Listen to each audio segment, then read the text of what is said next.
ஒரு அரசனும் அமைச்சரும் ஒரு நாள் ரொம்ப சாவகாசமாக பேசிக்கிட்டு இருந்தாங்களாம். அரசன் அமைச்சரை பார்த்து ஒரு கேள்வி கேட்டிருக்கார். ஏங்க அமைச்சரே, ஆசை இல்லாத ஒரு மனுஷனால் இருக்க முடியுமா அப்படின்னு.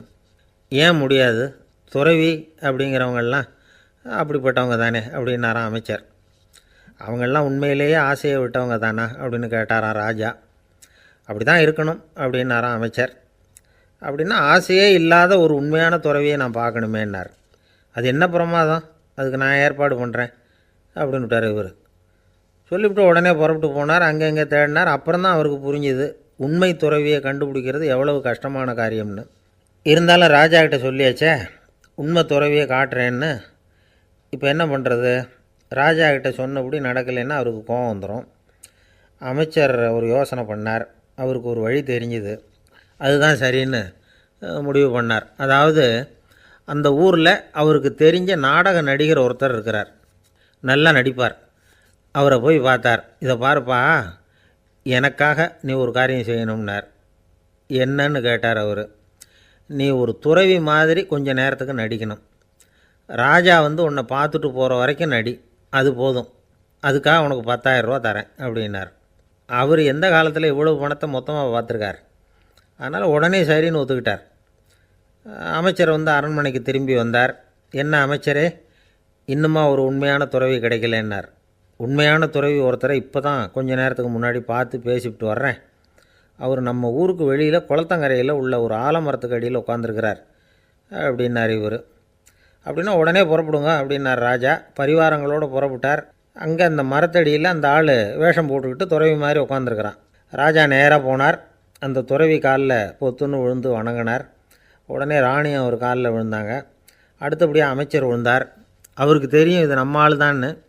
இருந்தாலும் என்ன பண்ணுறது, நேரம். அப்புறம் பரிவாரங்கள்லாம் துறவி காலில் விழுந்து ஆசீர்வாதம் வாங்கிட்டாங்க.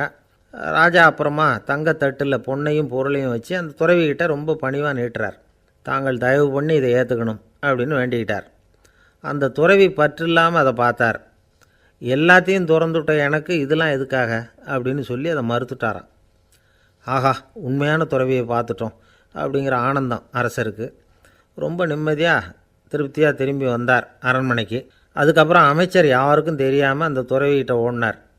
சொன்ன பிரகாரம் பணத்தை நீட்டினார். இந்தாப்பா, நான் உங்ககிட்ட சொன்னபடி 10,000 ரூபா பணம் எடுத்துக்கோ அப்படின்னார். அந்த ஆள் ராஜா கிட்ட சொன்னது மாதிரியே எல்லாத்தையும் திறந்துவிட்ட எனக்கு இதெல்லாம் எதுக்காக வேணாம் அப்படின்னு விட்டாராம். நடித்த வரைக்கும் போதும்ப்பா, இனிமேல் இந்த நாடக வசனம்லாம் வேணாம், வேஷத்தை கலைச்சிரு, பணத்தை வாங்கிக்கோன்னார். இல்லைங்க, இது வேஷம் இல்லை, இது வசனமும் இல்லை, இது உண்மை. கொஞ்ச நேரம் துறவி மாதிரி நடித்ததுக்கே இந்த தேசத்து ராஜா ராணி அமைச்சர் பரிவாரங்கள் எல்லாம் என் காலில் விழுந்து வணங்குறாங்க. அப்படின்னா உண்மையான துறவியாக இருக்கிறது எவ்வளவு பெருமையான விஷயம். நான் உண்மையான துறவியாக ஆக போகிறேன், அப்படி முடிவும் பண்ணிட்டேன் அப்படின்னார் அந்த நடிகர். வேஷம் கூட எப்படிப்பட்ட விளைவுகளை உண்டு பண்ணுது பார்த்தீங்களா. நம்மால் ஒருத்தன் ரொம்ப வசதியாக தான் இருந்தான். ஒரு நாள் அவன் சொத்து பூரா திருட்டு போட்டுது. அதுக்கப்புறம் இவன் துறவி மாதிரி ஆகிட்டான். ஊர் ஊராக சுற்றினான். ஒரு குருநாதரை தேடி கண்டுபிடிச்சான். அவர்கிட்ட சீடனாக சேர்ந்துக்கிட்டான். அவனை பார்த்து ஒருத்தர் கேட்டார், நீ உண்மையான சீடன் தானான்னு. இல்லைங்க, சீடன் மாதிரி நடிச்சுக்கிட்டு இருக்கிறேன் அப்படின்னா. அது குரு துரோகம் இல்லையா அப்படின்னு கேட்டார் அவர். இல்லைங்க, நான் பண்ணது குரு துரோகம் இல்லை, என் குரு பண்ணது தான் துரோகம். என்னுடைய பணத்தை கொள்ளையடித்தது இவர் தான். அதை எங்கே வச்சுருக்காருன்னு கண்டுபிடிக்கிறதுக்காக தான் இவர்கிட்ட சீடனாக சேர்ந்துருக்கிறேன் அப்படின்னா. ஒருத்தர் மனசில் நிம்மதி இல்லாமல் உட்காந்துருந்தார். என்ன சார் விஷயம் அப்படின்னு விசாரித்தேன். அகலக்கால் வச்சுட்டேன், அதுதான் அவதிப்படுறேன்னார். விவரமாக சொல்லுங்கன்னு. வீடு கட்டணும்னு ஆரம்பித்தேன், வேலை பாதியிலேயே நிற்கிது, கையில் பணம் இல்லை அப்படின்னார். இது மாதிரி ஆசாமிகள் பல பேரை நீங்கள் பார்த்துருக்கலாம். இவங்கெல்லாம் சுலபமாக மன அழுத்தத்துக்கு ஆளாயிடுறாங்க. மன உளைச்சல், அதாவது ஸ்ட்ரெஸ் அப்படின்னு சொல்கிறோமே, அதுக்கு அடிப்படையான சில காரணங்கள் உண்டு. அதாவது மிகையாக திட்டமிடுதல் அப்படிங்கிறதும் ஒரு முக்கியமான காரணம். நடைமுறை சாத்தியம் என்னங்கிறத மனசில் வச்சுக்கிட்டு எந்த திட்டத்தையும் தீட்டணும், அப்போ தான் அது சரியாக வரும். ரெண்டாவது காரணம் என்ன தெரியுமா? ஒரே நேரத்தில் பல்வேறு செயல்களில் ஈடுபடுறது.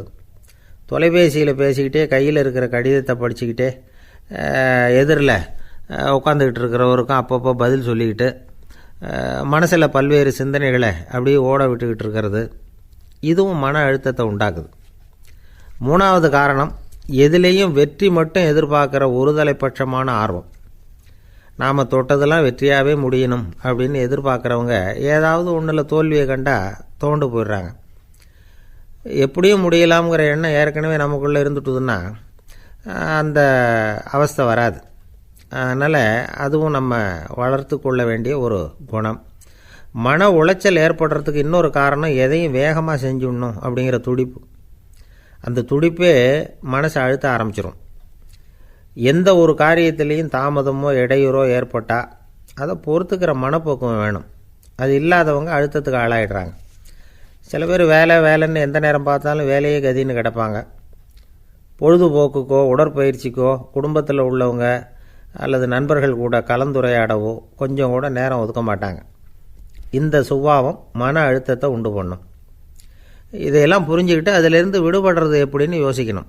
வல்லுநர்கள் இது தொடர்பாக சில யோசனைகளை சொல்லி வச்சுருக்கிறாங்க.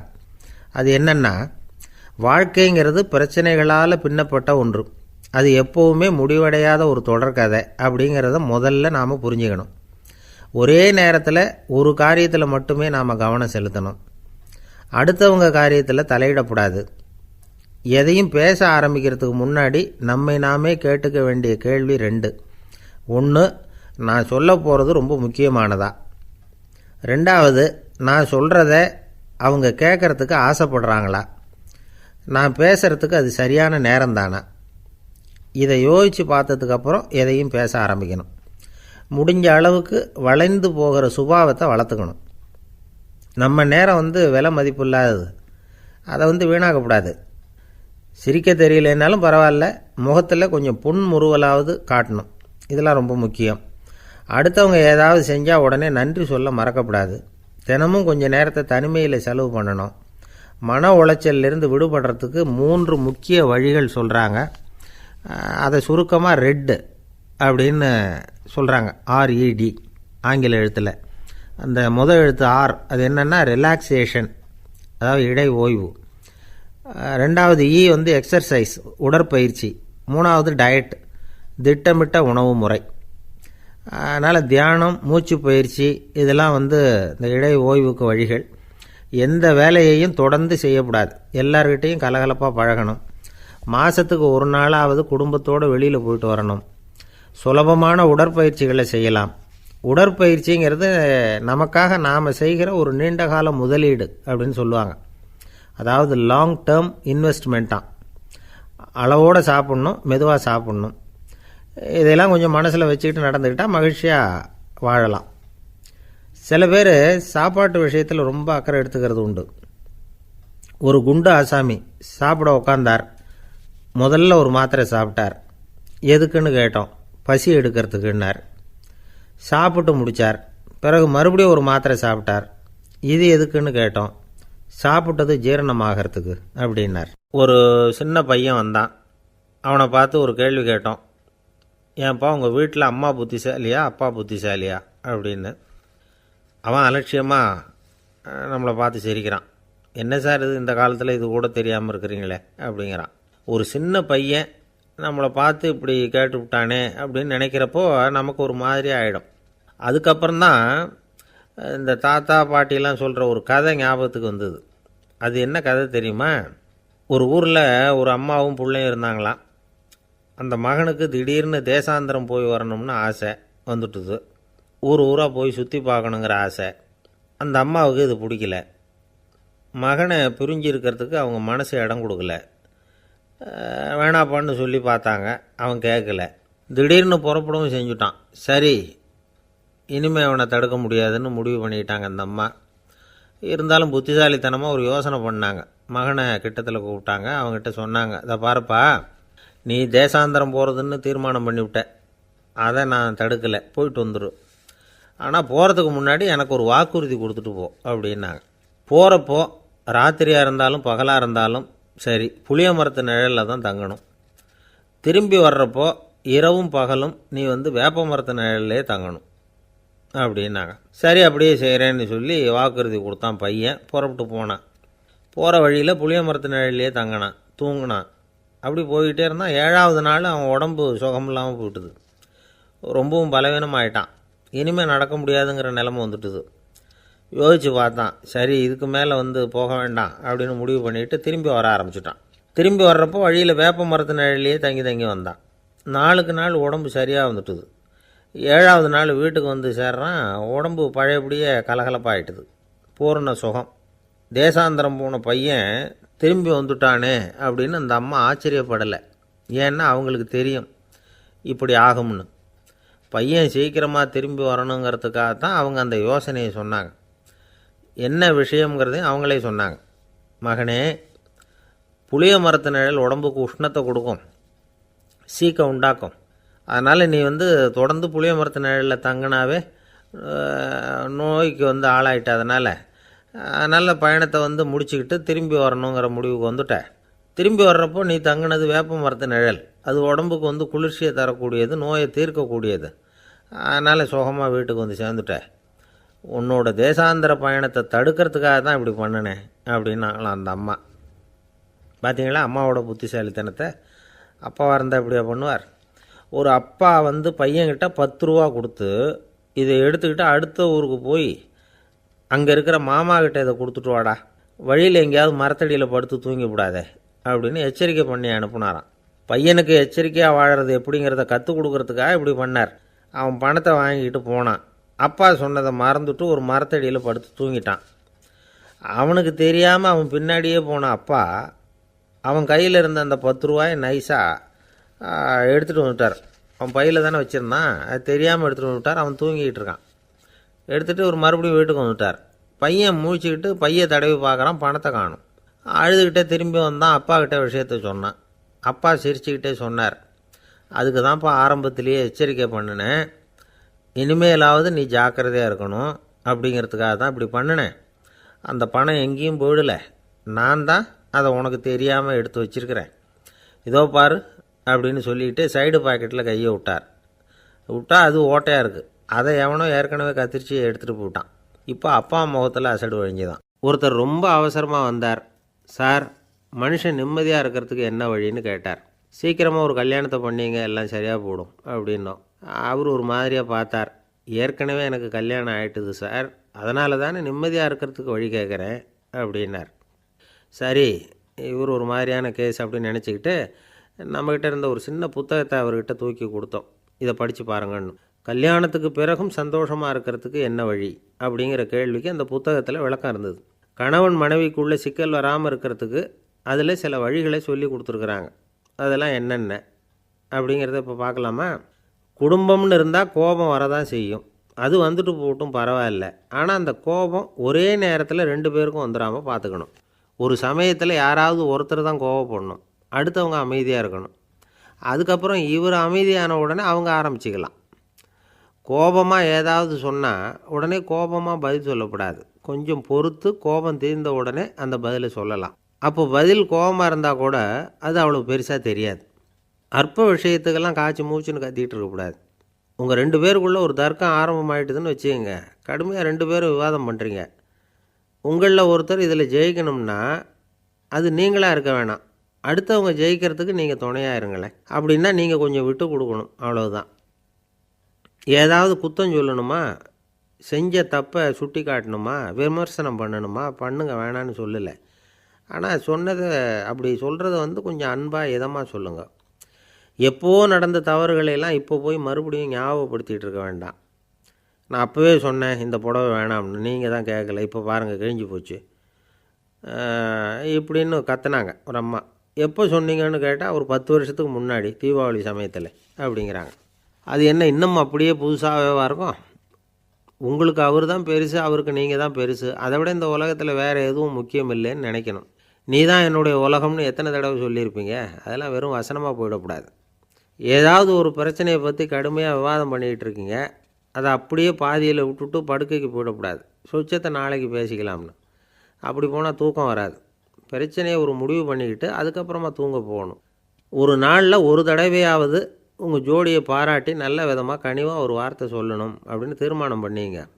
ஏதாவது தப்பு பண்ணிவிட்டிங்கன்னா பரவாயில்ல, அதை ஒத்துக்கிறதுக்கும் மன்னிப்பு கேட்குறதுக்கும் தயாராக இருக்கணும். அது ஒன்றும் கேவலம் கிடையாது. வீட்டுக்குள்ளே தானே கேட்க போகிறீங்க, வெளியில் யாருக்கு தெரிய போகுதோ? எப்படியோ உங்களுக்குள்ளே ஒரு சமரசம் ஆனால் சரி தான். ஒரு தகராறுன்னு எடுத்துக்கிட்டால் குறைஞ்சபட்சம் அதுக்கு 2 பேர் தேவை. தனியாகவே உட்காந்துக்கிட்டு நான் இப்போ தகராறு பண்ணிகிட்ருக்கிறேன் அப்படின்னு யாரும் சொல்ல முடியாது. 2 பேர் தகராறு பண்ணுறாங்கன்னா பொதுவாக அந்த 2 பேரில் யார் அதிகமாக பேசுகிறாங்களோ அவங்க பேரில் தான் தப்பு இருக்கும். அதை மனசில் வச்சுக்கணும். இதெல்லாம் தான் அந்த புத்தகத்தில் போட்டிருக்கிற வழிமுறைகள்.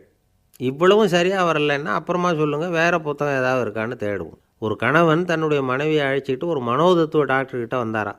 டாக்டர், எங்களுக்கு கல்யாணம் ஆகி 30 வருஷ காலமாக நாங்கள் ஒரு விஷயத்தில் கூட ஒத்து போனதில்லை அப்படின்னு ஆரம்பித்தார். உடனே அந்த அம்மா குறுக்கிட்டு, அது 30 வருஷம் இல்லை, 32 வருஷம் அப்படின்னாங்களாம். இந்த உலகத்தில் எல்லாருக்கும் மகிழ்ச்சி தரக்கூடிய ஒரு பொருள் எது? இது ஒரு முக்கியமான கேள்வி. இந்த கேள்விக்கு பொருத்தமான ஒரு பதிலை உங்களால் சொல்ல முடியுமா? அதாவது கொஞ்சம் யோசித்து பார்த்தா பணம்னு சொல்லலாமா? இப்போ கையில் காசு இல்லாதவங்ககிட்ட ஒரு 10 ரூபாயை கொடுத்தா அது அவனுக்கு சந்தோஷத்தை கொடுக்கும்.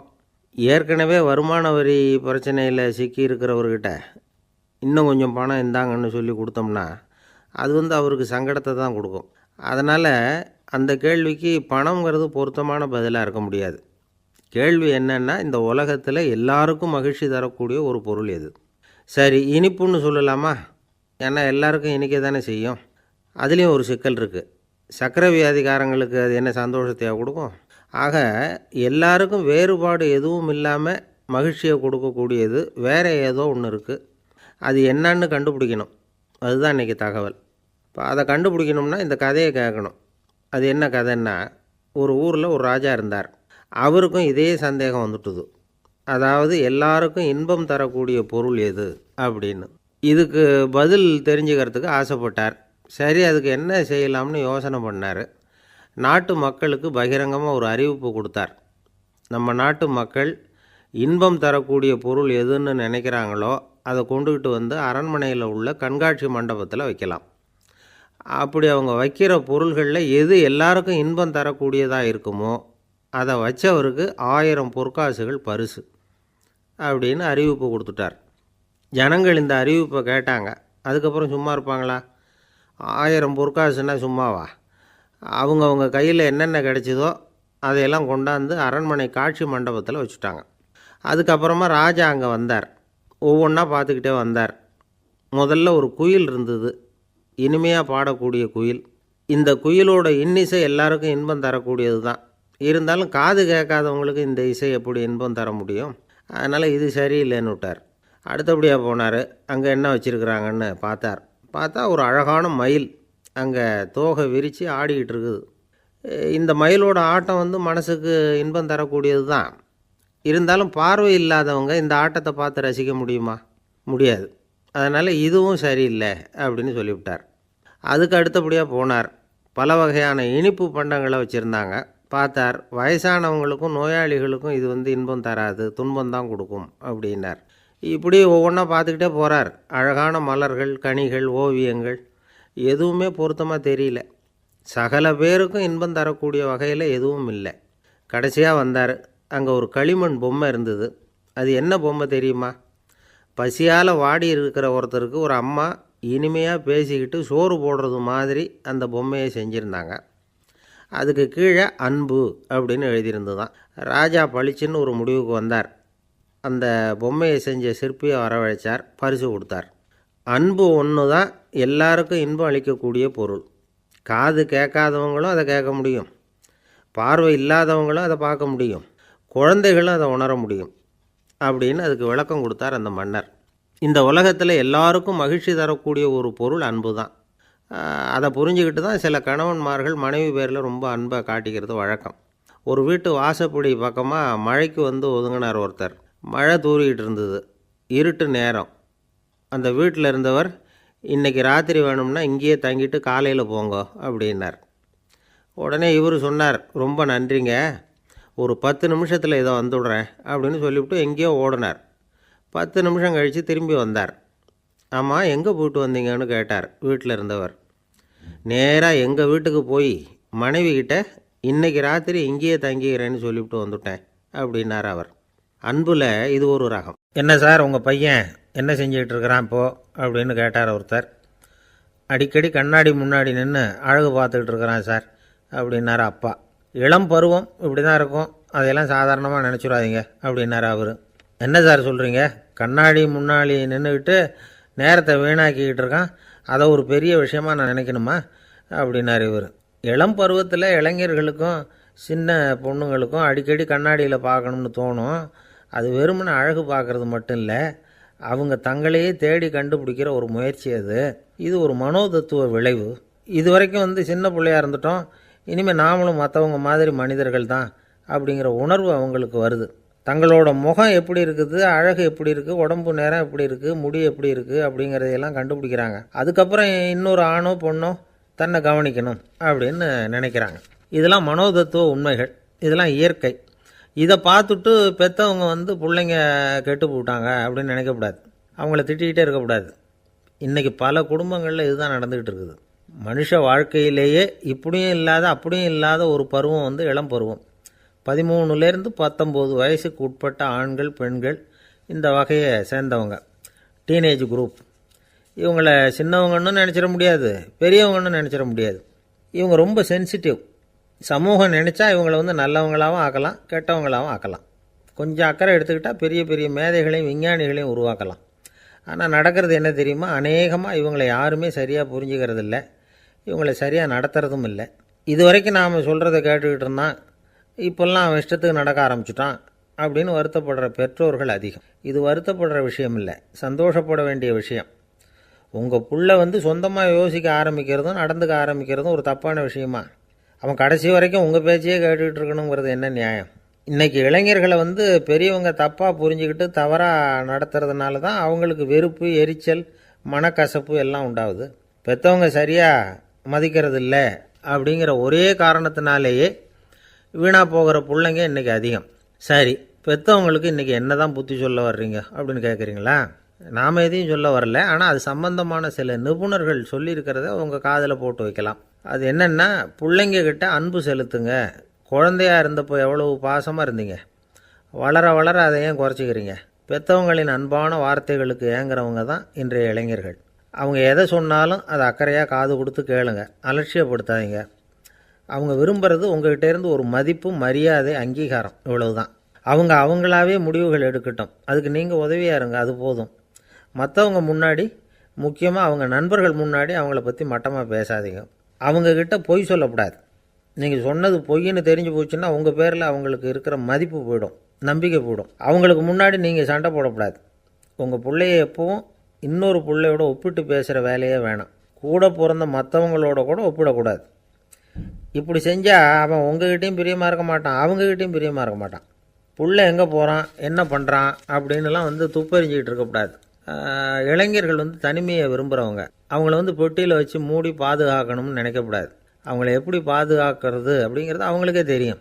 உங்கள் புள்ள எப்படி நடந்துக்கணும்னு நீங்கள் எதிர்பார்க்குறீங்களோ அது மாதிரி நீங்கள் நடந்து காட்டுங்க, அது போதும். ஒரு வீட்டில் அப்பாவும் அம்மாவும் பேசிக்கிட்டு இருக்கிறாங்க.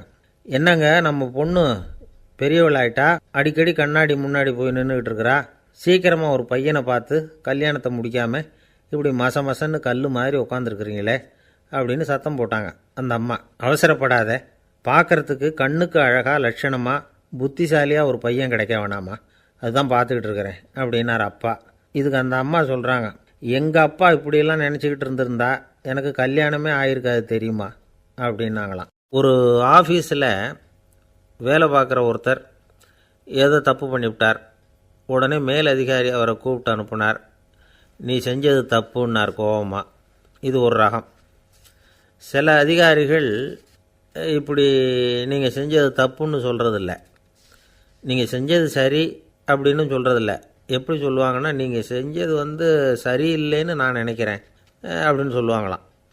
அதாவது சில பேர் நீங்கள் செஞ்சது தப்புங்கிறாங்க, அதையே மாற்றி சொல்கிறார் இவர், நீங்கள் செஞ்சது சரியில்லைன்னு நினைக்கிறேன்.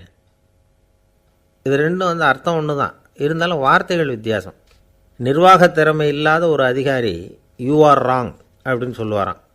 நிர்வாக திறமை உள்ள அதிகாரியாக இருந்தால் அதையே கொஞ்சம் மாற்றி I think you are not correct அப்படிம்பாராம். இதுதான் வித்தியாசம். இருந்தாலும் வார்த்தைகளை உபயோகப்படுத்துகிற விதத்தை வச்சு தான் வேலை நல்லா நடக்கிறதும் நடக்காததும் இருக்குது. விவரம் தெரிஞ்சவங்க என்ன சொல்கிறாங்க தெரியுமா? Be a leader not a boss அப்படிங்கிறாங்க. ஒரு லீடராக இரு, பாஸாக இருக்காதே அப்படிங்கிறாங்க. சரி, அப்படின்னா லீடருக்கும் பாஸுக்கும் வித்தியாசம் உண்டா அப்படின்னு கேட்டால் இருக்குன்னு சொல்கிறாங்க. லீடருங்கிறவர் வேறு, பாஸுங்கிறவர் வேறு. ஒரு லீடர் எப்படி நடந்துக்குவார், ஒரு பாஸ் எப்படி நடந்துக்குவார், இதை முதல்ல நாம் தெரிஞ்சுக்கணும். அவங்க எப்படி நடந்துக்குவாங்க அப்படிங்கிறதுக்கு சில விவரங்கள் இருக்குது. அதை கேட்டோம்னா நாம் புரிஞ்சுக்கலாம் அதை. அதாவது பாஸுங்கிறவர் விரட்டிக்கிட்டே இருப்பார், லீடருங்கிறவர் ஊக்கப்படுத்திக்கிட்டே இருப்பார். நாளைக்கு சாயந்தரத்துக்குள்ளே அந்த வேலையை செஞ்சு முடிக்கலைன்னா தொலைச்சி விடுவோம் தொலைச்சி அப்படிம்பார் அவர். இவர் எப்படி சொல்லுவார்னா, இது வரைக்கும் நீங்கள் செஞ்சுருக்கிற வேலை ரொம்ப அற்புதம் அப்படிம்பார். பாஸுங்கிறவர் அதிகாரத்தை நம்பி செயல்படுறவர், லீடருங்கிறவர் நல்லெண்ணத்தை நம்பி செயல்படுறவர். நம்மக்கிட்ட அதிகாரம் இருக்குது, பவர் இருக்குது, அதனால் காரியத்தை சாதிச்சுடலாம் அப்படின்னு நினைக்கிறவர் அவர்.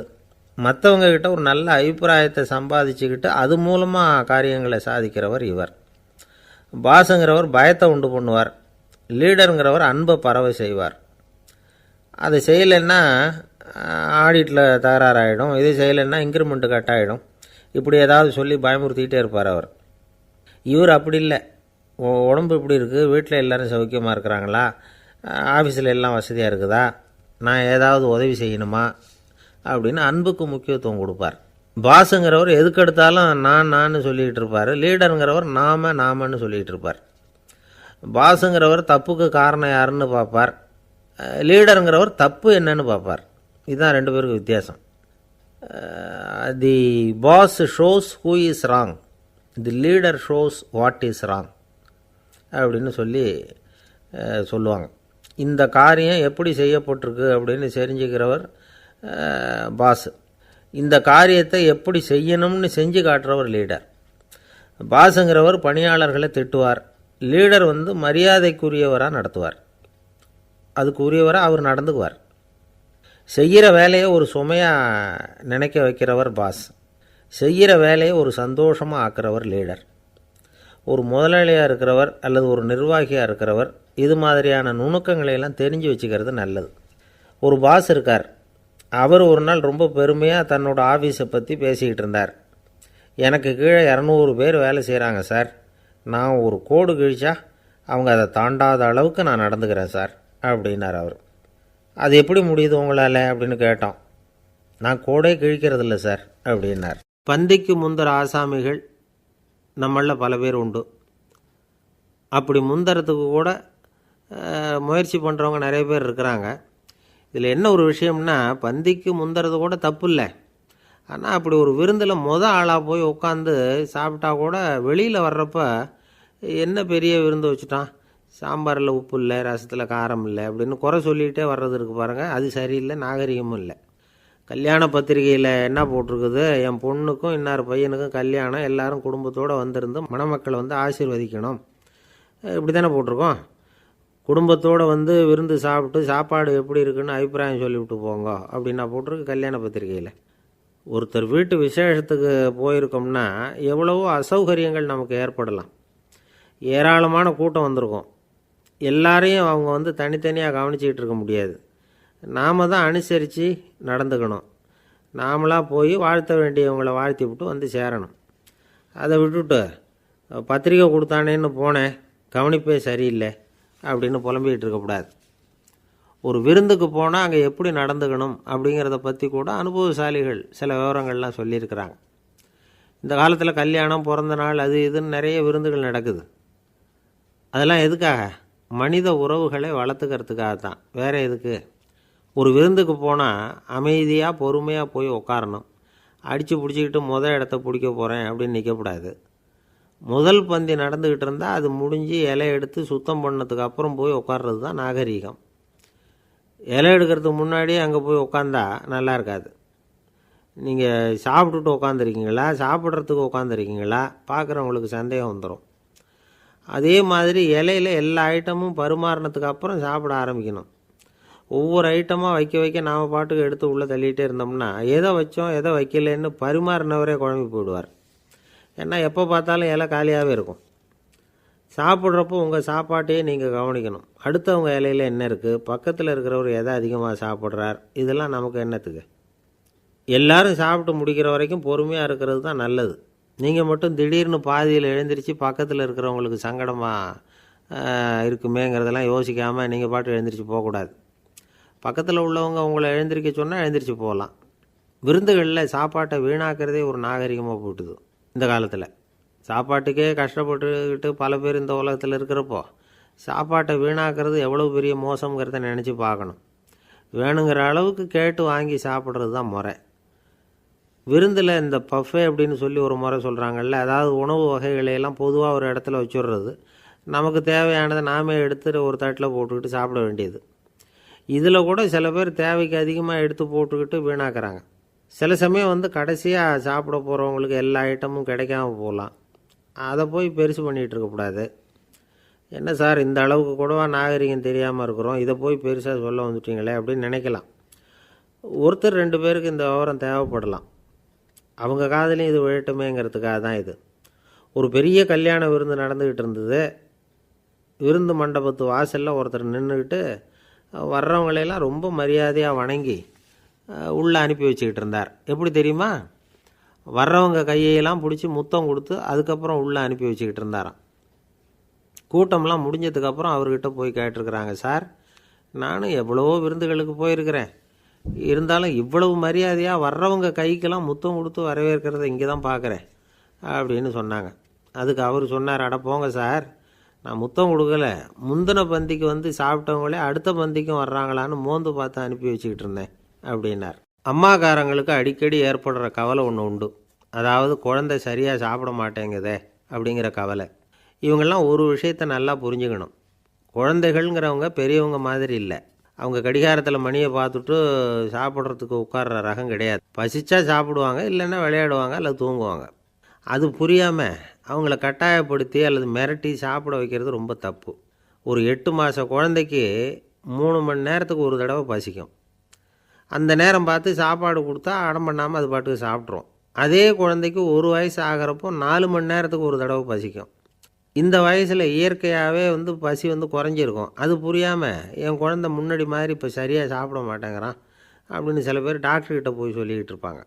இன்னொரு விஷயம், ஒரு குழந்தைக்கு வயசு அதிகமாகிற வேகத்துக்கு உடம்பு எடையும் அதிகமாகிக்கிட்டே போகாது. உடம்பு எடை அதிகமாகிற வேகம் குறைஞ்சிக்கிட்டே வரும். 6 மாத குழந்தைக்கு ஒரு வாரத்தில் 150 கிராம் எடை கூடும்.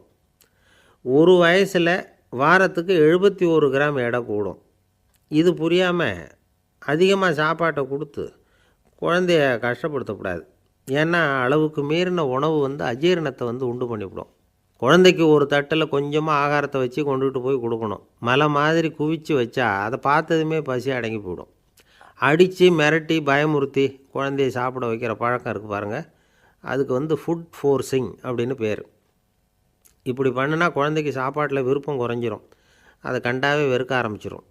அது மாதிரி உளம் சார்ந்த பசி குறைவு, சைக்கோஜெனிக் அனோரெக்சியா, அது ஏற்படுமா. சாப்பாடுங்கிறதே ஒரு தண்டனை மாதிரி தோணும். குழந்தைகளுக்கு பிடிச்ச மாதிரியான ஆகாரத்தை கொடுக்கணும். சத்து அதிகம் இருக்குங்கிறதுக்காக அதுக்கு பிடிக்காத ஆகாரத்தை கொடுத்து கட்டாயப்படுத்தக்கூடாது. குழந்தைகளுக்கு 2 வயசு ஆகிறப்போ இயற்கையாகவே எதிர்மறை குணம் உண்டாகும்.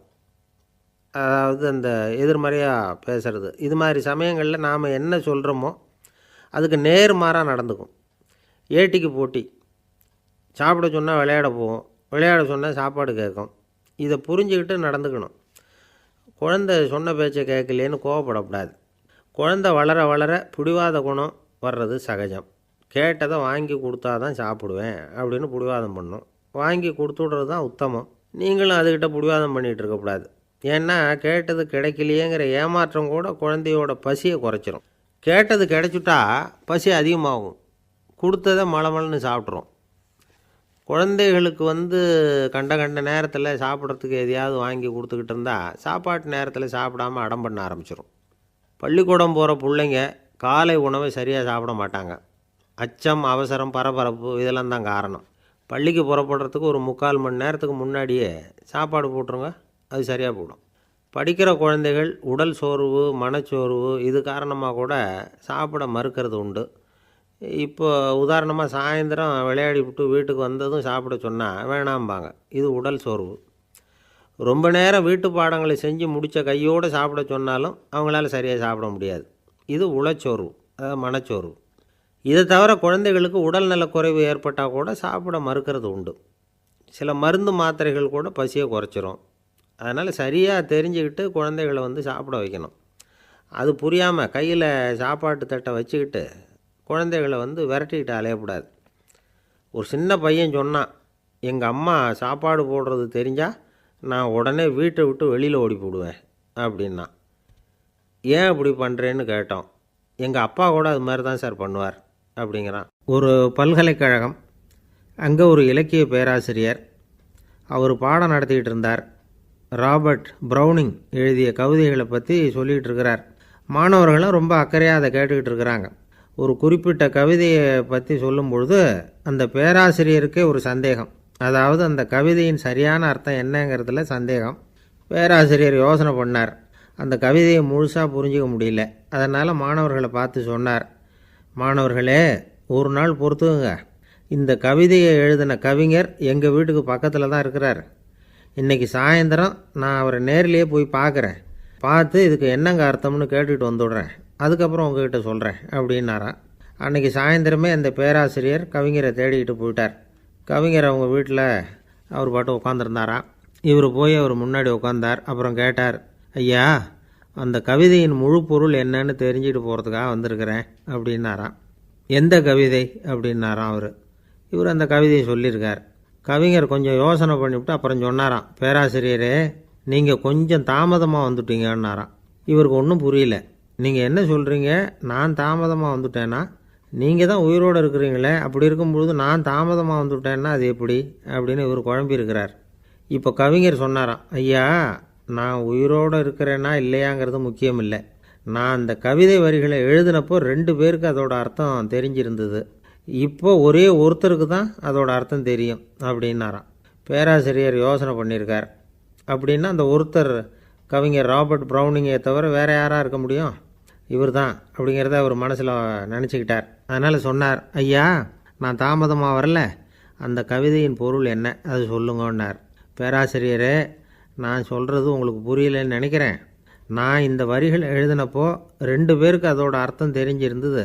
அந்த 2 பேர் யாருன்னா, ஒருத்தர் ராபர்ட் ப்ரௌனிங், அதாவது நான், இன்னொருத்தர் கடவுள். இப்போ அது கடவுளுக்கு மட்டும்தான் தெரியும். நானே இதை பற்றி பல தடவை யோசனை பண்ணி பார்த்தேன். இது ரொம்ப அழகானது, ஆனாலும் ரொம்ப வழுக்கலானது. அதை பிடிச்சிட்டோம்னு நினச்சிக்கிட்டு இருக்கும் பொழுதே காற்று மாதிரி அது உங்ககிட்ட இருந்து ஓடி போயிடுது. எனக்கு ரொம்பவும் வருத்தமாக தான் இருக்குது. நிச்சயமாக நான் தான் இந்த வரிகளை எழுதியிருக்கிறேன். அதில் அர்த்தம் இருக்குங்கிறது எனக்கு தெரியும். அதை நான் உணர்றேன். ஆனால் நீங்கள் என்னை மன்னிக்கணும். எனக்கே கூட அதை என்னால் விளக்க முடியல. அப்படி இருக்கும் பொழுது உங்களுக்கு எப்படி அதை நான் விளக்க முடியும் அப்படின்னாரா அந்த கவிஞர். அனுபவிக்கப்படக்கூடிய எல்லாமே விளக்கப்படக்கூடிய ஒன்றல்ல, விளக்கப்படும் எல்லாமே அனுபவிக்கப்படக்கூடிய ஒன்றல்ல அப்படிங்கிறது ஞானிகளுடைய கருத்து. அதுக்காக தான் அந்த சம்பவம். வாழ்க்கையில் நீங்கள் தொடர்ந்து ஆய்வு செய்து கொண்டே இருக்கக்கூடிய விளக்கங்களை ஒருபோதும் அடைய முடியாத பரிமாணங்கள் இருக்கிறதுனால தான் அது அலுப்பு தட்டாமல் இருக்குது. உங்களால் நிறைய அனுபவிக்க முடியும். இருந்தாலும் நீங்கள் அனுபவித்து அறிந்த விஷயங்கள் கூட வார்த்தைகளால் விளக்கப்பட முடிவதில்லை அப்படிங்கிறது பெரியோர் சிந்தனை. இதெல்லாம் ஒரு பக்கம் இருக்கட்டும். நமக்கு தெரிஞ்ச பேராசிரியர் ஒருத்தர் 1 மணி நேரம் ரொம்ப விவரமாக வகுப்பு எடுத்தார். கடைசியாக சொன்னார், மாணவர்களே, ரொம்பவும் எளிமையாக விளக்கமாக எல்லா விவரமும் சொல்லியிருக்கிறேன். அதனால் இதில் உங்களுக்கு சந்தேகம் வர்றதுக்கு வாய்ப்பே இல்லை. இருந்தாலும் கேட்க வேண்டிய கடமை கேட்குறேன். இது வரைக்கும் நடத்தினதில் யாருக்காவது ஏதாவது சந்தேகம் உண்டா அப்படின்னு கேட்டாராம். எனக்கு ஒரே ஒரு சந்தேகம்தான் சார் அப்படின்னு எழுந்திரிச்சு நிற்கிறான் ஒருத்தன். என்னன்னு கேட்டாராம். இது வரைக்கும் நீங்கள் என்ன பாடம் சார் நடத்துனீங்க அப்படின்னானா அவன். அந்த ஆள் என்னை கண்ணா புண்ணான்னு திட்டிவிட்டான் சார். அதை நினச்சா எனக்கு ரொம்ப வருத்தமாக இருக்குது அப்படின்னு சொல்லி கவலைப்பட்டார் ஒருத்தர். இதில் கவலைப்படுறதுக்கு என்ன இருக்குது அப்படின்னார் ஒரு பெரியவர். அவர் ஒரு மகான். என்ன சார் இப்படி சொல்கிறீங்க? ஒருத்தர் நம்ம பார்த்து திட்டுனா வருத்தமாக இருக்காதா அப்படின்னார். அது எப்படி வருத்தமாக இருக்கும்? திட்டுறதுங்கிறது என்ன? அது வெறும் சத்தம் தானே அப்படின்னார் அந்த பெரியவர். நம்ம ஆளுக்கு தலையை பிச்சுக்கலாம் போல் இருந்தது. இருக்காது அப்படின்னா நமக்கே அப்படி தானே தோணுது. அந்த பெரியவர் சொல்கிறது ரொம்ப பெரிய விஷயம். அதை நாம் புரிஞ்சிக்க முயற்சி பண்ணலாம்னா நடைமுறை வாழ்க்கைக்கு அது ஒத்து வர்றது மாதிரி தெரிய மாட்டேங்குது. இருந்தாலும் அந்த பெரியவர் அதுக்கு என்ன தான் விளக்கம் கொடுக்குறாருன்னு பார்ப்போமே. ஒரு ரயில் போயிட்டுருக்கு. அதில் ஒரு சாது போயிட்டுருக்கார். அந்த ரயில் அவர் ஹரித்வாரம் போயிட்டுருக்கார். அவர் ரயிலில் ஏகப்பட்ட கூட்டம். நம்ம ஊர் ரயில் கேட்கவா வேணும்? டிக்கெட் வாங்கிட்டு கொஞ்சம் பேர், வாங்காத கொஞ்சம் பேர். அது என்னத்துக்கு அனாவசியமாக டிக்கெட் அப்படிங்கிற நினப்பில் பாதி பேர். இந்த கூட்டத்துக்கு மத்தியில் அந்த சாதுவும் போயிட்டுருக்கிறார். உட்கார்றதுக்காக இருந்த இடத்துல ஒரு ஆள் படுத்துருக்கிறான். கொஞ்சம் முரட்டு ஆசாமி. அவன் கால் பக்கத்தில் கொஞ்சோண்டு இடம் பாக்கி இருந்தது. அந்த இடத்துல இந்த சாது உட்காந்துருந்தார். மெதுவாக உட்காந்துக்கிட்டார் போய். ஆனால் அந்த ஆள் ராத்திரி பூரா இவரை காலால் உதச்சிக்கிட்டே இருக்கிறான். அது இவருக்கு ரொம்ப அவமானமாக பட்டுது. அதனால் துக்கம் ஏற்பட்டுது. இருந்தாலும் அதை ஒரு மாதிரியாக சகிச்சுக்கிட்டே இவர் வந்து சேர்ந்தார். பொழுது விடிஞ்சுது. அந்த சாது ஹரித்வார் வந்து சேர்ந்தார். அங்கே ஒரு பெரிய ஞானியை சந்தித்தார். ராத்திரி ரயிலில் அந்த ஆள் உதைச்சதையும் அதனால் தனக்கு ஏற்பட்ட துக்கத்தையும் இந்த சாது அந்த ஞானிகிட்ட சொன்னார். சொல்லிவிட்டு, ஏன் சுவாமி, எனக்கு துக்கம் ஏற்பட்டதே அது தப்பா அப்படின்னு கேட்டார். தவறு தான்னார் அந்த ஞானி. உனக்கு இன்னமும் தேக அபிமானம் போகலைங்கிறது தான் அது காட்டுது. அஷ்டாவக்கிரர் என்ன சொல்கிறார் தெரியுமா? உண்மையான ஞானி யாராவது தன்னை வந்தனை செய்தால் அதற்காக சந்தோஷப்பட மாட்டார், யாராவது நிந்தனை செய்தால் அதற்காக வருத்தப்பட மாட்டார் அப்படின்னு சொல்கிறார். நிந்தனைங்கிறது ஒரு ஒலி தான். தேகாபிமானம் இருக்கிற வரைக்கும் இந்த ஒலி நம்மளை வந்து வேதனைப்படுத்தும். நான் தேகம் இல்லை, ஆத்மா அப்படிங்கிற நினைவு இருந்தால் இந்த ஒலி நம்மளை பாதிக்காது. மனு என்ன சொல்கிறார் தெரியுமா? ஒரு சாதகன் பாராட்டுதலை விஷம்னு நினச்சி பயப்படணும், அவமானத்தை அமிர்தம்னு நினச்சி சந்தோஷப்படணுங்கிறார். அவமானப்பட்டால் கவலைப்படாமல் எப்படி இருக்க முடியும் அப்படின்னு தான் நமக்கு தோணும். அதனால தான் நம்மளில் யாரும் இதுக்கு உதாரணமாக யாரையும் காட்ட முடியல. புத்தரையும் கபீரையும் உதாரணமாக காட்டுறாங்க. அவங்களுக்கெல்லாம் அவமானம் ஏற்பட்டப்போ கவலையே படலையாம். புத்தரை வந்து அவமானப்படுத்தணுங்கிறதுக்காக கௌசாம்பி ராணி ஒரு இளம் பெண்ணை கொலை பண்ணி சடலத்தை புத்தர் குடிசைக்கு முன்னாடி போட சொன்னார். போட்டாங்க. புத்தர் தான் அந்த பொண்ணை கெடுத்து கொலை பண்ணிவிட்டார்னு எல்லாரும் நினச்சாங்க. ஆனால் புத்தர் இதை பற்றி கவலையே படலை. அப்புறமா உண்மை தெரிஞ்சதும் புத்தர் புகழ் இன்னும் அதிகமாயிட்டுது. ஒரு பெரிய சபையில் ஒரு மோசமான பொண்ணு நுழைஞ்சி தனக்கும் கபீருக்கும் சம்பந்தம் உண்டுன்னு சொன்னார். கபீர் கவலைப்படலை. அவங்க மாதிரியெல்லாம் நாமளும் இருக்க கற்றுக்கணும்.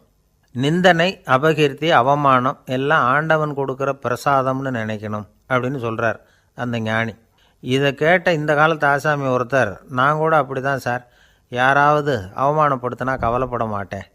நேற்று கூட ஒருத்தர் என்ன பலார்னு அரைஞ்சுட்டார், நான் கொஞ்சம் கூட கவலைப்படலை, பேசாமல் வந்துட்டேன்னார். ஏன் அப்படி வந்துட்டீங்க அப்படின்னு. அவர் அரைஞ்சதுலேயும் ஒரு அர்த்தம் இருந்தது, அதனால தான் அப்படி வந்துட்டேன்னார்.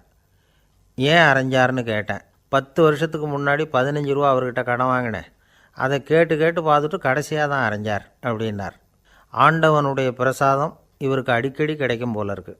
ஒரு ஆள் இருந்தான், நிறைய பணம் சம்பாதிச்சான், ஆனால் செலவு பண்ண மனசு வரல, கருமி. அவன் என்ன பண்ணான், சேர்த்த பணம் பூராவையும் ஒரு மரத்தடியில் புதைச்சி வச்சுருந்தான்.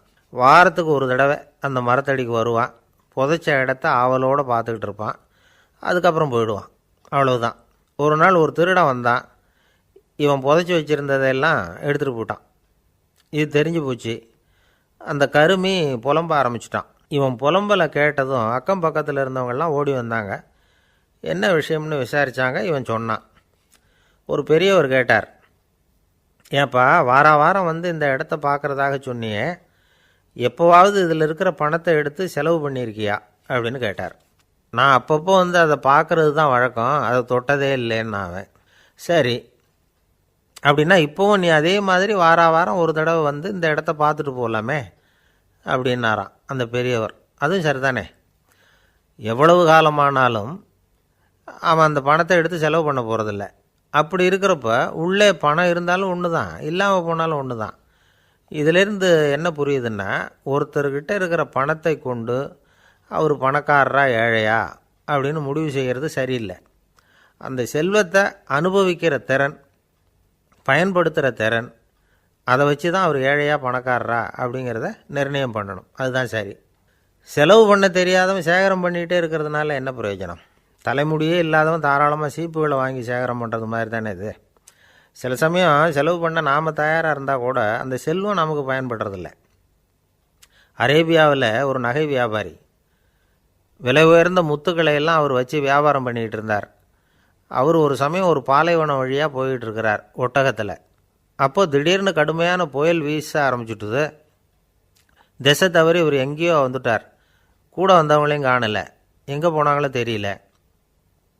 இவர் ரொம்ப பயந்து போய் அங்கே எங்கேயுமா அலைஞ்சு திரியிறார். வழியே தெரியல. பசி கடுமையாயிட்டுது. ஒட்டகத்து முதுகில் ஒரு மூட்டை இருந்தது. அதை பிரித்து பார்த்தார். உள்ளே ஏதாவது இருக்கான்னு தேடி பார்க்குறார். அது வரைக்கும் கண்ணில் தட்டுப்படாத அபூர்வமான ஒரு பை கண்ணில் பட்டுது. ஆஹா, அதில் ஏதாவது சாப்பிட்றதுக்கு இருக்கும் அப்படின்னு நினச்சி ஆவலாக அதை பிரித்து பார்க்குறார். அந்த பையில் விலை உயர்ந்த முத்துக்கள் நிறைய இருந்துதான். அப்போ தான் அவர் நினச்சாராம், விலை உயர்ந்த முத்துக்கள் கூட சாப்பிட்றதுக்கு உணவாக முடியாது அப்படிங்கிறத புரிஞ்சுக்கிட்டாராம். எந்த நேரத்தில் எது நமக்கு தேவையோ அது நமக்கு தாராளமாக கிடைக்கணும். அப்படி அது கிடைக்கிறதுக்கு நம்மக்கிட்ட இருக்கிற செல்வம் பயன்படணும். அது நமக்கும் பயன்படலாம், நம்ம மூலமாக அடுத்தவங்களுக்கும் பயன்படலாம். அதுதான் செல்வத்தின் பயன். ஒரு மரத்தடியில் ஒருத்தன் உட்காந்து அழுதுகிட்டு இருந்தான். அந்த பக்கமாக வந்த இன்னொருத்தன் ஏப்பா அழுதுகிட்டு இருக்கிறேன்னு கேட்டான். இந்த இடத்துல தான் பூமிக்கு அடியில் பணம் இருக்குது, புதைச்ச இடம் தெரியல, அதான் அழறேன் அப்படின்னா. நல்லா ஞாபகப்படுத்தி பாரு, எந்த இடத்துல புதைச்ச அப்படின்னு கேட்டான் இவன். அது எப்படி எனக்கு தெரியும், புதைச்சி வச்சிருக்கிறவன் நான் இல்லையே, எங்கள் எதிர்த்த வீட்டுக்காரன் அப்படின்னானா இவன். அரேபிய நாடு, அங்கே ஒரு ஆட்சி தலைவர், அரேபிய நாட்டு ஆட்சி பொறுப்பை ஏற்றுக்கிட்டவர். அவர் ஆட்சி பொறுப்பை ஏற்றுக்கிட்ட பிறகு ஒரு நாள் ஒரு தெருவில் நடந்து போய்கிட்டு இருந்தார். அவர் தோளில் ஒரு பெரிய துணி மூட்டை, அதை சுமந்துக்கிட்டு கடத்தெருவை நோக்கி அவர் போய்கிட்டு இருக்கிறார். வழியில் அவரை சந்தித்தார் உமர். அவர் கேட்டார், கலீஃபா அவர்களே, எங்கே புறப்பட்டுட்டீங்க அப்படின்னு கேட்டார். கலீஃபான்னா ஆட்சி தலைவர்னு அர்த்தம். இதுக்கு அவர் சொன்னார், நான் துணி வணிகம் செய்கிறவன், அதனால் துணி வியாபாரம் செய்கிறதுக்காக போயிட்டுருக்கிறேன்னார். நீங்கள் இப்போ இந்த நாட்டுக்கு ஆட்சி தலைவர், ஆட்சி பொறுப்பில் இருக்கிறீங்க, நீங்கள் வியாபாரம் செய்ய போட்டால் அரசு பணிகளை செய்கிறது யார் அப்படின்னு கேட்டார் அவர். நான் அரசு பணிகளை மட்டுமே செஞ்சுக்கிட்டு இருந்தா என் குடும்பத்தை காப்பாற்றுறது யார் அப்படின்னு கேட்டார் அவர். இப்படி கேட்டவர் யார் தெரியுமா? அவர் தான் அபூபக்கர், இறை தூதர் முகமது அவர்களுக்கு பிறகு கலீஃபாவாக தேர்ந்தெடுக்கப்பட்டவர். அப்போலாம் ஆட்சி தலைவர்களுக்கு சம்பளம்னு எதுவும் கிடையாது. இந்த பிரச்சனையை எப்படி தீர்க்கிறதுன்னு யோசனை பண்ணார் உமர். அபு உபைதா அவர்கள்கிட்ட அழைச்சிட்டு போனார். அவர் யாருன்னா, அவர் தான் பொது நிதி கருவூலத்தின் பொறுப்பாளர். அவர்கிட்ட பிரச்சனையை சொன்னார். இது மாதிரி ஆட்சி தலைவருக்கு பொது நிதியிலிருந்து ஊதியம் அளிக்க முடியுமான்னு கேட்டார். பொது நிதி விதிகளின்படி அதுக்கு சாத்தியம் இல்லைன்னு சொல்லிவிட்டார் அவர். சரி, வேற ஏதாவது வழி இருக்குதான்னு கேட்டார் உமர். அபு உபைதா கொஞ்சம் யோசனை பண்ணி பார்த்தார். அப்புறமா சொன்னார், மக்காவிலிருந்து மதீனாவுக்கு குடிபெயர்ந்து வந்த அகதிகளுக்கு நிதி உதவி அளிக்கிறதுக்கு விதிகளில் இடம் இருக்கு. அப்படி பார்த்தா அபூபக்கரும் அகதி தானே, அதனால் எல்லா அகதிகளுக்கும் கொடுக்கறது மாதிரியே அவருக்கும் ஒரு தொகை அளிக்கலாம்னார். கலீஃபா அபூபக்கருக்கு இந்த அகதி உதவி தொகையைத்தான் கொடுத்துட்டு வந்தாங்களாம். குடும்ப செலவுக்கு அது போதுமானதாக இல்லை. இருந்தாலும் கலீஃபாங்கிறதுக்காக மற்ற அகதிகளை விட அதிகமாக தொகையை பெற அவர் விரும்பலை. மார்பு பக்கம் கிழிஞ்சிருந்த ஒரு மேலாடையை தான் அவர் அணிஞ்சிருந்தார். அவருடைய துணைவியார் அஸ்மா, அவங்க ஒரு நாள் தேன் அருந்து ஆசையாக இருக்குன்னாங்களாம். நமக்கு கிடைக்கிற ஊதியம் குடும்ப செலவுக்கே போதுமானதா இல்லையே, இந்த நிலையில் தேன் வாங்கிறதுக்கு காசுக்கு நான் எங்கே போவேன்ருக்கார் அவர். கொஞ்ச நாள் கழித்து அவங்க ஒரு தொகையை அவர்கிட்ட கொடுத்து தேன் வாங்கிட்டு வர சொன்னாங்களாம். இவருக்கு ஆச்சரியம், ஏது இந்த பணம்னு கேட்டிருக்காரு. நீங்கள் தினமும் குடும்ப செலவுக்காக கொடுத்துக்கிட்டு வந்த பணத்தில் கொஞ்சம் கொஞ்சமாக மிச்சப்படுத்தி வச்சேன்னாங்களாம். அபூபக்கர் அந்த பணத்தை எடுத்துக்கிட்டு நேராக பொது நிதி கருவூல பொறுப்பாளர்கிட்ட போனார். இந்த பணத்தை பொது நிதியில் சேர்த்துருங்க, இது அதிகப்படியாக எனக்கு தரப்பட்டு வந்த ஊதியம், அடுத்த மாதத்துலேருந்து இந்த தொகையை குறைச்சிங்கன்னு வேற சொல்லிவிட்டாராம். பசியை தணிக்க தேவையான அளவு உணவு, ஒரு ஜோடி உடை, இதை தவிர கூடுதலாக மக்கள் பொது நிதியிலிருந்து வாங்கிக்கிறதுக்கு என் குடும்பத்தாருக்கு உரிமை இல்லை அப்படின்னு சொல்லி கண்டிப்பாக சொல்லிவிட்டாராம். அவர் வாங்கிட்டு வந்த அந்த குறைந்த ஊதியம் கூட அவர் மனசை உறுத்திக்கிட்டே இருந்தது. கடைசி நேரம் அவர் தம்முடைய மகள் ஆயிஷா அவர்களை அழைச்சார். மகளே, இதுவரைக்கும் பொது நிதியிலிருந்து நான் வாங்கிட்டு வந்த தொகை என்னுடைய இதயத்தில் பாரமாக அழுத்திக்கிட்டு இருக்கு. என் தோட்டத்தை விற்று அதில் வர்ற பணத்திலேருந்து நான் இதுவரைக்கும் வாங்கிட்டு வந்த ஊதிய தொகையை கணக்கு போட்டு பொது நிதியில் சேர்த்து விடு அப்படின்னாராம். பதவி ஏற்கிறதுக்கு முன்னாடி தன்கிட்ட இருந்ததை விட இப்போ கூடுதலாக என்ன சொத்து இருக்குன்னு பார்த்துருக்கார். ஒரு ஒட்டகம், ஒரு கோப்பை, ஒரு பணியாள். இதையும் அடுத்தபடியாக கலீஃபாவா வர்றவர்கிட்ட ஒப்படைச்சிருங்க அப்படின்னு விட்டாராம். அதே மாதிரி அடுத்து வந்த உமர்கிட்ட ஒப்படைச்சாங்க. அப்போ உமர் சொன்னாராம், அபூபக்கரே, இந்த முன்மாதிரியால் உங்களுக்கு பிறகு இந்த ஆட்சி பொறுப்பை ஏற்கிறவர்களை பெரும் நெருக்கடிக்கு ஆளாகி விட்டீங்க அப்படின்னு சொல்லி ரொம்ப கண் கலங்கினாராம். கடைசியாக அபூபக்கர் தன்னுடைய குடும்பத்தாருக்கு விட்டு சென்ற சொத்து ஒரு படுக்கை விரிப்பு, ஒரு போர்வை, அவ்வளவுதான். இது சிந்திக்க வேண்டிய ஒரு செய்தி. ஒரு ஊரில் ஒரு மன்னர் இருந்தாராம். அமைச்சர் அவர்கிட்ட சொன்னாராம், மன்னா, நம்ம ராஜ்யத்தில் இனிமே லஞ்ச ஊழலே இருக்காதுன்னாராம். ஆஹா, அப்படின்னா ஊழல் பேர் வழிகளையெல்லாம் நாடு கடத்தியாச்சா அப்படின்னு கேட்டிருக்காரு மன்னர். இதுக்கு அவர், அப்படி இல்லைங்க, இனிமேல் கொடுக்கறதுக்கு ஜனங்கள்கிட்ட பணமே இல்லை அப்படின்னாராம். 1816 வருஷம் செப்டம்பர் மாதம் 11 பிரான்ஸ் தேசத்தில் உள்ள ஒரு மருத்துவமனை. அங்கே ஒரு இளம் டாக்டர் கொஞ்ச நாளைக்கு முன்னாடி தான் அந்த ஆஸ்பத்திரியில் புதுசாக வேலைக்கு சேர்ந்துருக்கிறார். அவர் பேர் ரெனே லெனக். அவர் அன்னைக்கு காலையில் அந்த மருத்துவமனையில் அப்படியே ரவுண்ட்ஸ் வந்துக்கிட்டு இருக்கிறார். வார்டில் ஒரு படுக்கையில் ஒரு இளம்பெண் படுத்திருக்கிறா. அந்த பொண்ணுக்கு இருதய நோயாக இருக்கலாம்ங்கிறது மற்ற டாக்டர்கள் சந்தேகம். அந்த காலத்துல எல்லாம் ஒருத்தருடைய இருதய துடிப்பை தெரிஞ்சுக்கணும்னா நோயாளியின் மார்பில் டாக்டர் காதை வச்சு பார்த்து தான் தெரிஞ்சுக்கிறது வழக்கம். ஆனால் இந்த பெண்ணும் இளம்பெண், அந்த டாக்டரும் புதுசாக சேர்ந்துருக்கிறவர். அதனால் பரிசோதனை பண்ண தயங்கினார். கொஞ்ச நேரம் யோசனை பண்ணார். திடீர்னு ஒரு ஞாபகம் வந்தது அவருக்கு. அதாவது அன்றைக்கி விடியற் காலையில் தோட்டத்தில் அப்படி வாக்கிங் போயிட்டு இருந்தப்போ சின்ன பசங்கள்லாம் ஒரு மரக்கட்டையை வச்சு விளையாடிக்கிட்டு இருந்தாங்களாம். அதை இவர் பார்த்துருக்கிறார். அது என்ன விளையாட்டுனா, ஒரு நீளமான மரப்பலகை, அதில் ஒரு முனையில் ஒரு பையன் தன்னுடைய காதை வச்சுக்கிட்டு இருக்கிறான், மறுமுனையில் இன்னொரு பையன் அந்த மரப்பலகையை ஒரு ஆணியால் கீறிக்கிட்டு இருக்கிறான். ஒரு முனையில் ஆணியால் கீறும் பொழுது மறுமுனையில் காதை வச்சிருக்கிற பையனுக்கு அந்த சத்தம் துல்லியமாக கேட்குது. அந்த டாக்டருக்கு காலையில் பார்த்த இந்த விளையாட்டு ஞாபகத்துக்கு வந்துட்டுது. உடனே என்ன பண்ணார் தெரியுமா? ஒரு நீளமான காகிதத்தை எடுத்தார். அதை அப்படியே உருளை மாதிரி உருட்டினார். ஒரு முனையை அந்த நோயாளியின் மார்பில் இடது பக்கம் வச்சார், இன்னொரு முனையில் தன்னுடைய காதை வச்சார். என்ன ஆச்சரியம்! நோயாளியின் மார்பில் நேரடியாக காதை வச்சு கேட்குறத விட துல்லியமாக கேட்டுது இதய துடிப்பு. இதய துடிப்பு மட்டும் இல்லை, மூச்சு இழுத்து விடுறது, திரவ பொருள்களின் அசைவு, எல்லா சத்தமும் தெளிவாக கேட்குது. கிரேக்க மொழியில் ஸ்டெத்தாஸ் அப்படின்னா மார்பு, ஸ்கோப்பின் அப்படின்னா பார்ப்பதுன்னு அர்த்தம். அதனால் டாக்டர் ரெனே லெனக் தான் கண்டுபிடிச்ச கருவிக்கு ஸ்டெத்தஸ்கோப் அப்படின்னு பேர் வச்சார். அவரே முதல் மாடலையும் செஞ்சார். அளவு ரொம்ப பெருசாக இருந்தது, சுலபமாக எடுத்துகிட்டு போகிறது கஷ்டம், அது அவ்வளோ கஷ்டமாக இருந்தது அது. அதனால் அவரே அதை அப்புறம் 2 பிரிவாக தயார் பண்ணார். இது 2 துண்டையும் டாக்டர் தன்னோட கோட்டு பாக்கெட்டில் வச்சுக்கலாம், தேவைப்படுறப்ப எடுத்து ஒன்றா சேர்த்துக்கலாம். இப்படி தான் அவர் ஆரம்பத்தில் பண்ணார். தன்னுடைய இந்த கண்டுபிடிப்பை பற்றி அவர் ஒரு புத்தகம் எழுதினார். நிறைய விற்றுது, புகழும் பணமும் சேர்ந்தது. பணமும் புகழும் சேர்ந்தது மாதிரியே அவருக்கு ஒரு நோயும் சேர்ந்தது. அது என்ன நோயின்னு கண்டுபிடிக்கிறதுக்கும் அவர் கண்டுபிடிச்ச கருவி தான் உபயோகப்பட்டு தான். அவரே அதை கண்டுபிடிச்சார். அவருக்கு வந்திருந்தது காச நோய். 1826 வருஷம் ஆகஸ்ட் மாதம் 13 உலகத்தின் முதல் ஸ்டெதஸ்கோப்பை கண்டுபிடிச்ச டாக்டர் ரெனே லெனக் காலமானார். அவர் சாகிறதுக்கு முன்னாடி மரத்தால் செஞ்சு வச்சுருந்த ஸ்டெதஸ்கோப்பை தனக்கு வேண்டியப்பட்ட ஒரு டாக்டர்கிட்ட கொடுத்து, என்னுடைய சொத்துக்கள்லேயே ரொம்ப வசந்தது அப்படின்னு சொன்னாராம். அதுக்கப்புறம் 3 வெள்ளைக்காரங்க சேர்ந்து இந்த கருவியில் சில மாற்றங்களை பண்ணாங்க. ஆனால் 1829 லண்டனில் டாக்டர் நிக்கோலஸுங்கிறவர் ஒரு காதால் இதய துடிப்பை கேட்குறத விட டாக்டர் 2 காதாலையும் கேட்குறது தான் சரியாக இருக்கும் அப்படின்னு ஒரு கருத்தை வெளியிட்டார். அதுக்கப்புறம் ரொம்ப காலம் கழித்து 1852 ஜார்ஜ் காமான் அப்படிங்கிறவர் ரப்பர் டியூப்களை உபயோகப்படுத்தி 2 காதாலையும் கேட்குற மாதிரி ஒரு புதிய வடிவத்தை அதுக்கு கொடுத்தார்.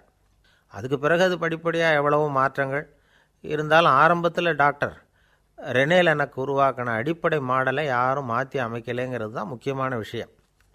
நமக்கு தெரிஞ்ச ஒரு ஆஸ்பத்திரி, அதில் ஒரு நோயாளி, காலை நேரத்தில் நர்ஸு அந்த பக்கமாக போயிட்டு இருந்தாங்க. அதை பார்த்துட்டு ஒரு நர்ஸுன்னு கத்துறார். நர்ஸு அவசரமாக ஓடி என்ன விஷயம்னு கேட்டாங்க.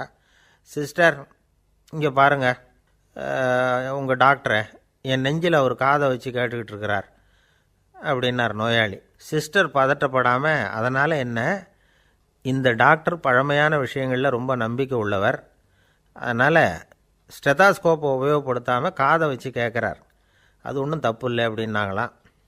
ஐயோ, அதுக்காக இல்லை சிஸ்டர், இவர் என் நெஞ்சு மேலே தலையை வச்சது நேற்று ராத்திரி 9 மணி, இப்போ விடிஞ்சு போச்சு, இன்னமும் தலையை எடுக்கவே இல்லை, அதுக்காக தான் சந்தேகப்பட்டு உங்களை கூப்பிட்றேன் அப்படின்னாராம்.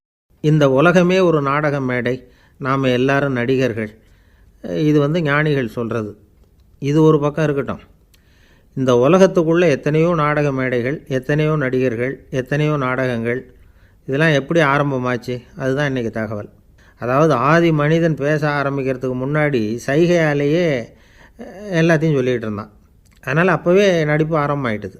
முதல்ல ஒரு வேட்டையைத்தான் அவன் நடித்து காட்டியிருப்பான். இவன் எப்படி போனான், எதிரில் மிருகம் எப்படி வந்தது, அதோடு எப்படி சண்டை போட்டான், எப்படி அடித்து கொண்டுகிட்டு வந்தான், இதை அப்படியே மற்றவங்களுக்கு நடித்து காட்டியிருப்பான். ஏன்னா மொழி கிடையாது. இந்த காலத்துலலாம் நாடகங்களில் நடிக்கிறவங்கள நடிகர்கள்ங்கிறோம். ஒரு காலத்தில் இவங்களுக்கு என்ன பேர் தெரியுமா? திஸ்பியர்கள் அப்படின்னு பேரான். இதுக்கு காரணம் உண்டு. அதாவது 2000 வருஷத்துக்கு முன்னாடி கிரீஸ் நாட்டில் திசிபியஸ் அப்படின்னு ஒரு ஆள் இருந்தான். அவன் ஒரு பெரிய நாடக கலைஞன். அவன் சில இளைஞர்களை சேர்த்துக்கிட்டான், பயிற்சி கொடுத்தான், நாடக குழுவை உருவாக்கினான்.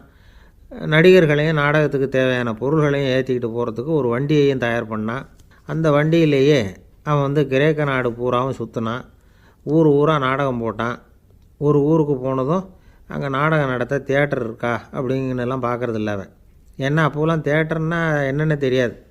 நாடகம்னா அதை ஒரு மூடிய கொட்டைக்குள்ளே தான் நடத்தணுங்கிறது அப்போ யாருக்குமே தோணலை. இந்த வண்டி போகும், அதுவே ஒரு பகுதி, அப்படியே ஒரு மேடை மாதிரி விரிச்சிக்கும். அதில் ஏறி நின்றுக்கிட்டு நாடகத்தை நடித்து காட்டுவாங்களாம். மக்கள்லாம் எதிரில் தரையில் உட்காந்து அதை பார்த்துக்கிட்டு இருக்கிறது.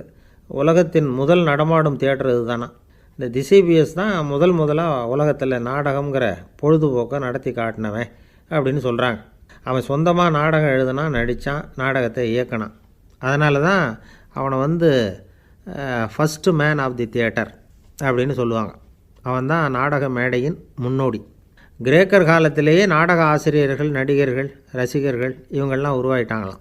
நாடகத்தின் சரித்திரத்தில் இந்த 3 பிரிவும் ரொம்ப முக்கியம். அதாவது கிரேக்க தியேட்டர்கள்லாம் திறந்த வெளி மேடைகள் தான். பெரும்பாலும் மலைச்சரிவுகள், அதுவே படிப்படியாக பண்ணியிருப்பாங்க. கீழே அரைவட்ட வடிவில் மேடை, அதுக்கு ஆர்கெஸ்ட்ரான்னு பேர். பிற்காலத்தில் இதில் உட்காந்து இசைக்குழுவினர் வாய்ச்சதுனால இசைக்குழுவுக்கே ஆர்கெஸ்ட்ராங்கிற பேர் வந்துட்டுது. இப்போது கிரேக்க தியேட்டர்களில் ஒன்று, அதோட காலம் கிமு 340. அதை இன்னமும் பாதுகாத்து வச்சுருக்கிறாங்களாம். எபிடாரஸ் அப்படிங்கிற இடத்துல அது இருக்குதான். இன்னமும் அந்த தியேட்டரை பயன்படுத்திக்கிட்டு வர்றாங்களாம். சிறந்த கிரேக்க நாடகங்கள்லாம் அங்கே நடிக்கிறாங்களாம். ஆரம்ப காலத்திலேயே கட்டணம் கிடையாது. அப்புறம் பின்னாடி தான் நுழைவு கட்டணம்லாம் அப்படியே வந்துட்டு தான். நடிகர்கள் பளபளப்பான ஆடைகள் உடுத்தியிருப்பாங்களாம். இந்த குதிகால் உயர்ந்த காலணிகள் போட்டிருப்பாங்களாம். இதெல்லாம் பழைய குறிப்புகள். பலவிதமான உருவங்களில் மாஸ்க் அப்படின்னு சொல்லப்படுற முகமூடி. அதனால் ஒரே நடிகர் பல வேடங்களில் நடிக்கிறது உண்டான். ஆரம்பத்தில் பெண் நடிகர்கள் கிடையாது, எல்லாம் ஆண் நடிகர்கள் தான். ரோமானியர்கள் தான் முதல் நிரந்தர நாடக மேடையை கட்டினவங்க. அதுதான் முதல் தியேட்டர். கிமு 1048 காலகட்டத்தில் பாம்பிங்கிற நகரத்தில் அதை கட்டியிருக்கிறாங்களாம். கிரேக்க ரோமானிய தியேட்டர்களின் அடிப்படையிலேயே இந்த இத்தாலிய வடிவ அமைப்பாளர்கள் இந்த குதிரை லாட வடிவில் ஒரு ஆடிட்டோரியத்தை உருவாக்கினாங்களாம். இப்படி அதை பற்றி நிறைய தகவல் இருக்குது. 1576 லண்டனில் இந்த பின்ஸ்பர்ரி, அப்புறம் இந்த பில்ட்ஸில், அப்புறம் ஜேம்ஸ் இப்படிங்கிற ஒரு முயற்சியால் தான் இங்கிலாந்தில் முதல் தியேட்டர் உருவாச்சான். அப்படி ஒருத்தர் இருந்தாராம். உலக நாடக மேடையின் வரலாறு இதுதான். அதாவது இப்போல்லாம் அறிவியல் வளர்ச்சி அதிகமாகிட்டுது. திரைப்படம், தொலைக்காட்சி எல்லாம் வந்தாச்சு. ஒவ்வொரு வீடுமே ஒரு குட்டி தியேட்டர் மாதிரி ஆகிட்டுது. தொலைக்காட்சி முன்னாடி உட்காந்தா எழுந்திருக்கவே மனசு வர்றதில்லை. ஒரு அம்மா ஒரு மனோதத்துவ டாக்டரை தேடிட்டு வந்தாங்களாம் இந்த காலத்தில். டாக்டர், எங்கள் வீட்டுக்காரர் எப்போ பார்த்தாலும் டிவி முன்னாடி உட்காந்துக்கிட்டு அதையே வெறிச்சு பார்த்துக்கிட்டு இருக்கிறார், உத்து பார்த்துக்கிட்டு இருக்கார், எனக்கு சந்தேகமாக இருக்குன்னாங்களாம். இது மனக்கோளாறு இல்லைங்க, ஆர்வக்கோளாறு, அவ்வளவுதான், இதுக்காக பயப்படாதீங்கன்னாரான் டாக்டர். அப்படி இல்லை டாக்டர், டிவி ஓடும் பொழுது நாம் எல்லாம் அதை பார்க்குறோம் சரி, ஆனால் அவர் அப்படி இல்லை, டிவியை நிறுத்தினதுக்கு அப்புறமும் அதையே உத்து பார்த்துக்கிட்டு உட்காந்துருக்கிறார், அதனால தான் சந்தேகப்பட்டு உங்ககிட்ட வந்தேன் அப்படின்னாங்களாம். சில பேரை இப்படி சொல்கிறது உண்டு. அடுத்தவங்களை அனுசரித்து நடந்துக்க தெரியல, அவன் என்ன சார் மனுஷன் அப்படிம்பாங்க. சக மனிதர்களோடு எப்படி பழகிறது அப்படின்னு தெரியாததுனாலேயே பல பேர் இன்றைக்கி சங்கடப்பட்டுக்கிட்டு இருக்கிறாங்க. வசதி வாய்ப்பெல்லாம் சரியாக இருக்கும், ஆனால் வாழ்க்கை சரியாக இருக்காது. இன்னொருத்தர்கிட்ட எப்படி பேசுறது பழகிறதுங்கிறது தெரியாததுனால தான் இந்த அவஸ்தை.